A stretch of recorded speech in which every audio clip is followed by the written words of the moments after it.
Der er 3 måder at besvare et indgående opkald på. Ved at løfte røret, taste højttaler, eller hvis det er tilsluttet, taste headset. Der er de samme 3 muligheder for at afslutte opkaldet, alt efter hvordan opkaldet er besvaret, og du kan til enhver tid under en samtale skifte mellem de 3 samtalemuligheder. Bare tast højttaler, headset eller bare løft røret, alt efter hvilken samtaleform du ønsker.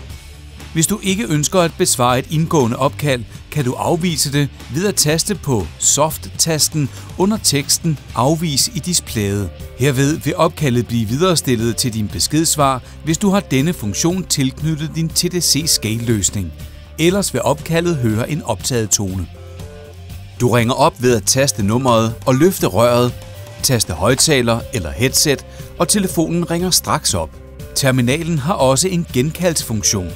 Terminalen gemmer automatisk sidst kaldte nummer, og ved at taste på Soft-tasten under teksten Genkald i displayet, ringer du op til dette.